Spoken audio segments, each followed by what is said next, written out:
Hello everyone, good morning. I'm Muralidhar Reddy. I'm a DevOps consultant and solution architect. ఈ వీడియోలో ఏంటంటే మనము డేటాడాగ్ account ఎలా క్రియేట్ చేయాలో చూసుకుందాం. Let's see the demo so that మీకు ఒక ఐడియా వస్తుంది. గుర్తుపెట్టుకోండి, మనకు ఒక మెయిల్ ఐడి ఉంది. ఆ మెయిల్ ఐడి నేమ్ ఏంటంటే devops@telugudevopsguru.com. ఎందుకంటే మనము డేటాడాగ్ అకౌంట్ క్రియేట్ చేయాలంటే కనుక కంపల్సరీ కంపెనీ మెయిల్ ఐడి అనేది ఉండాలి. సో కాబట్టి ఏంటంటే నాకు తెలుగు డెవాప్స్ గురు మీద ఒక మెయిల్ ఐడి అనేది క్రియేట్ చేశాను. devops@telugudevopsguru అని .com అని గుర్తుపెట్టుకోండి. ఎప్పుడైనా సరే ఏదైనా సరే ఇట్లాంటి పర్చేస్ అంటే ఎన్రోల్ చేసేటప్పుడు ఏంటంటే మన యొక్క ఓన్ మెయిల్ ఐడీస్ అనేది ఎప్పుడు యాక్సెప్ట్ చేయరు కొన్ని టూల్స్. ఇప్పుడు ఎగ్జాంపుల్ ఇక్కడ చూడండి, గూగుల్లోకి వెళ్ళండి. గూగుల్లోకి వెళ్ళి ఇక్కడ ఏం టైప్ చేస్తారంటే మనకు డేటాడాగ్ అని టైప్ చేయండి. డేటాడాగ్ అని టైప్ చేస్తే ఇక్కడ చూసుకున్నట్టయితే డేటాడాగ్ హెచ్కే అని వచ్చిందా, దీని మీద క్లిక్ చేయండి. చేసిన తర్వాత ఇక్కడ మనకు గెట్ స్టార్ట్ ఫ్రీ అని ఉందా, దీని మీద క్లిక్ చేయండి. ఇక్కడ ఫ్రీ ట్రయల్ ఉంది కదా, ఫ్రీ ట్రయల్ మీదనే క్లిక్ చేయండి. క్లిక్ చేసిన తర్వాత ఏంటంటే మనకి ఇక్కడ డీటెయిల్స్ అనేది అడుగుతుంది. ఒకసారి చూడండి, ఇక్కడ మనకు డీటెయిల్స్ అనేది అడుగుతుంది. ఇక్కడ మనకి ఏంటంటే మనం సెలెక్ట్ చేసుకోవాలి రీజన్ అనేది. రీజన్ అనేది బేసిక్గా మేజర్గా మనం వాడేది ఏంటంటే యుఎస్ ఈస్ట్ 1. మనకు డిఫరెంట్ టైప్స్ ఉన్నాయి. మనకి ఏంటంటే మన కేసులో ఎక్కువగా మెజారిటీ ఆఫ్ ద ఆర్గనైజేషన్స్ కూడా యూజ్ చేసేది ఏంటంటే US1 ఈస్ట్ అనేది వాడతాము. ఇదే సెలెక్ట్ చేసుకోండి. తర్వాత ఇక్కడ మీరు అబ్జర్వ్ చేస్తే కనుక బిజినెస్ ఈమెయిల్ ఐడి అడుగుతుంది చూడండి. ఒకవేళ నేను మన జీమెయిల్ ఐడి ఇచ్చామనుకోండి సపోర్ట్ చేయదు. కాబట్టి ఏంటంటే బిజినెస్ మెయిల్ ఐడి ఇవ్వాలి. సో ఇక్కడ నేను ఏమి ఇస్తున్నానంటే devops@telugudevopsguru.com ఇస్తున్నాను. ఓకేనా. ఎగ్జాంపుల్ ఇది తెలుగు డెవాప్స్ గురు అనేది ఒక కంపెనీ అనుకోండి. ఆ కంపెనీలో ఒక మెయిల్ ఐడి అనేది క్రియేట్ చేశాను. ఓకేనా. తర్వాత ఇక్కడ నేమ్ అడుగుతుంది కదా, నేమ్ అనేది ఫుల్ నేమ్ అడుగుతుంది. నేను ఫుల్ నేమ్ అనేది ఇక్కడ ఇస్తున్నాను. గుర్తుపెట్టుకోండి, ఇంతకుముందు చెప్పాను కదా మనకు ఇక్కడ ఏంటంటే డేటాడాగ్ అనేది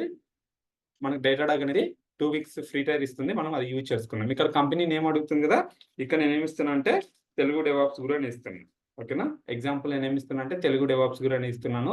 ఇక మనకు పాస్వర్డ్ అనేది సెట్ చేసుకుంటుంది. పాస్వర్డ్ అనేది సెట్ చేసుకుంటున్నాను. పాస్వర్డ్ అనేది సెట్ చేస్తున్నాను. తర్వాత ఇక్కడ మనం చూసుకున్నట్టయితే కనుక ఫోన్ నెంబర్ ఉంది కదా, ఫోన్ నెంబర్ అనేది ఇస్తున్నాను. ఇది ఏంటంటే ఆప్షనల్, మనం ఇవ్వాలంటే ఇవ్వచ్చు. నా ఫోన్ నెంబర్ అనేది ఇచ్చాను. ఇచ్చిన తర్వాత ఇక్కడ మనం చూసుకున్నట్టయితే ఏముంది చెప్పండి. నెక్స్ట్ ఇక్కడ సైన్ అప్ అని ఉందా, సైన్ అప్ అని క్లిక్ చేయండి. సైన్ అప్ అని క్లిక్ చేస్తే ఏమవుతుందంటే నెక్స్ట్ పేజ్కి అనేది వస్తుంది. ఇక్కడ చూడండి 14 days అనేది ఫ్రీ ట్రయల్ ఉంటుంది. తర్వాత ఏంటంటే మనకు ఈ యొక్క devops@telugudevopsguru.comకి ఆ యొక్క వెబ్సైట్కి ఏంటంటే ఒక మెయిల్ ఐడి వచ్చి ఉంటుంది ఓటీపీ వెరిఫికేషన్ కోసం. ఇక్కడ ఒకసారి చెక్ చేద్దాం. ఇక్కడ చూసుకున్నట్టయితే మనకు మెయిల్ వచ్చింది. ఆ మెయిల్లో ఏంటంటే నాకు ఓటీపీ నెంబర్ కూడా వచ్చింది. ఈ ఓటీపీ కాపీ చేసుకొని ఇక్కడ మనం ఎంటర్ చేద్దాం. ఓకే. ఇప్పుడు నేను ఏం చేస్తున్నాను, ఇక్కడ పబ్లిష్ అని సబ్మిట్ అని క్లిక్ చేస్తున్నాను. సబ్మిట్ అని క్లిక్ చేస్తే ఏంటంటే మనకు అకౌంట్ అనేది క్రియేట్ అవుతుంది. ఇక్కడ మనం గుర్తుపెట్టుకోండి, మనము సెటప్ చేసేటప్పుడు కంపల్సరీ మనకు జీమెయిల్ సపోర్ట్ చేయదు. అందుకోసం ఏంటంటే నేను స్పెసిఫిక్గా ఒక మెయిల్ ఐడి పర్చేజ్ చేసి మీకు devops@telugudevopsguru.com అనే దాంతో మనము అకౌంట్ అనేది క్రియేట్ చేసుకుంటున్నాం. ఒకవేళ మీకు డొమైన్ కొనుక్కోవాలి లేకపోతే మెయిల్ ఐడీస్ కొనుక్కోవాలనుకుంటే కనుక గోడాడీలో మనకు ఉంటాయి. ఈ గోడాడీలో వెబ్సైట్లు ఏంటంటే మనము పర్చేస్ అనేది చేసుకొని మీరు ఒకవేళ ప్రాక్టీస్ చేసుకోవాలనుకుంటే చేసుకోవచ్చు. ఇక్కడ పర్చేస్ చేయండి. ఓకేనా. ఇప్పుడు నేను చూడండి, మళ్ళీ నెక్స్ట్ స్టెప్ ఏంటంటే మనం ఏదో ఒక ఏజెంట్ అనేది కాన్ఫిగర్ చేసుకోవాలి. ఇక్కడ ఏంటంటే మనకు మల్టిపుల్ ఏజెంట్స్ అనేవి ఉంటాయి. ఎగ్జాంపుల్ మనం AWSలోనా లేకపోతే ఒక సర్వర్లోనా ఎక్కడ ఏంటి, ఇక్కడ మనకు 1 by 1 ఆప్షన్ అడుగుతుంది. మనం ఏ దానికి యూజ్ చేస్తున్నాం. ఇక్కడ చూడండి, నేను ఏంటంటే AWSకి ఎక్కువగా యూజ్ చేయాలనుకుంటున్నాను, క్యూబర్నెటిస్కి ఎక్కువగా యూజ్ చేసుకోవాలనుకుంటున్నాను. ఓకే. ఇక మనకు ఈ 2 మేజర్ అని నేను ఇస్తున్నాను. తర్వాత ఇక మనం చూసుకున్నట్టయితే మన ఆర్గనైజేషన్లో ఎన్ని సర్వర్స్ ఉంటాయి. ఇప్పుడు మన ప్రాక్టీస్ కోసం కాబట్టి నేను ఏంటంటే ఒక 10 సర్వర్స్ అని పెడుతున్నాను. ఓకేనా. తర్వాత ఇక్కడ మనకు నోని క్లిక్ చేయండి. మేనేజ్ సర్వర్ ఏమైనా ఉన్నాయని అడుగుతుంది.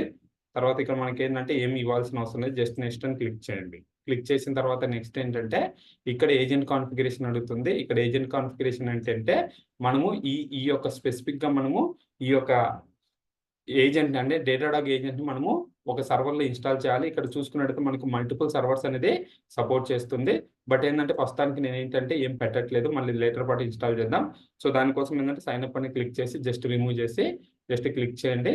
ఇప్పుడు చూసుకున్నట్టయితే మనకు డేటాడాగ్ అనేది అకౌంట్ అనేది క్రియేట్ అయిపోయింది. ఓకేనా. ఇది ఇట్లా మనము మన మెయిల్ ఐడి ఇచ్చుకొని మనము అకౌంట్ అనేది క్రియేట్ చేసుకుంటే మీకు చూసుకున్నట్టయితే మనకు డెవాప్స్ రిలేటెడ్ మనకు ఉంది చూడండి. ఇది పర్సనల్ మెయిల్ ఐడి. ఇక్కడ ఆర్గనైజేషన్ లెవెల్ మనం తెలుగు డెవాప్స్ గురించి ఇచ్చాము. ఇక్కడ మనకు ఉంటుంది. ఇక్కడ మనం చూసుకున్నట్టయితే నేను ఏం చెప్పాను, 14 days ఫ్రీ ట్రయల్ ఉంటుంది కదా, ఈ ఫ్రీ ట్రయల్ అనేది మనము యూజ్ చేసుకొని మన ప్రాక్టీస్ అనేది కంప్లీట్ అనేది చేసుకుంటాం. క్లియర్ కదా? ఇలా మనం ఒక డేటాడాగ్ అకౌంట్ అనేది క్రియేట్ చేసుకుంటాం. గుర్తుపెట్టుకోండి, ఎప్పుడైనా సరే రియల్ టైమ్‌లో ఒక అకౌంట్ మనం క్రియేట్ చేస్తున్నామంటే మన పర్సనల్ మెయిల్ ఐడీస్ ఇవ్వం. ఎగ్జాంపుల్ murli@TeluguDevOpsGuru.com ఇలాంటివి ఇవ్వం. కంపల్సరీ ఏందంటే ఒక గ్రూప్ అనేది ఉంటుంది. సర్వీస్ అకౌంట్ అనేది ఉంటుంది. దాని ద్వారా లాగిన్ అవుతాం. ఐ మీన్ సైన్ అప్ అవుతాం. అందుకోసమే నేనేంటంటే నా మెయిల్ ఐడీ క్రియేట్ చేయకోకుండా డెవాప్స్ అని క్రియేట్ చేసి దీంతో నేనేంటంటే డేటాడాగ్ అకౌంట్ అనేది క్రియేట్ చేశాను. ఓకేనా? క్లియర్ కదా? మీకు ఒకవేళ ఏదైనా డౌట్స్ ఉన్నాయనుకోండి కామెంట్ బాక్స్‌లో పెట్టండి. ఈ వీడియోలో ఏంటంటే మీరేం నేర్చుకున్నారు? ఒక అకౌంట్ ఎలా క్రియేట్ చేయాలని తెలుసుకున్నారు. లేటర్ పార్ట్ ఏందంటే మీకు ఇన్ డీటెయిల్‌గా స్టెప్ బై స్టెప్ ప్రాసెస్ ఒక యూజర్స్ ఎలా క్రియేట్ చేయాలి ఎవ్రీథింగ్ అనేది చూద్దాం. Okay. I hope understand right. మీకేదైనా డౌట్స్ ఉన్నాయనుకోండి కామెంట్ బాక్స్‌లో పెట్టండి. We will try to respond as soon as possible. Thanks for watching this video. Will see next video.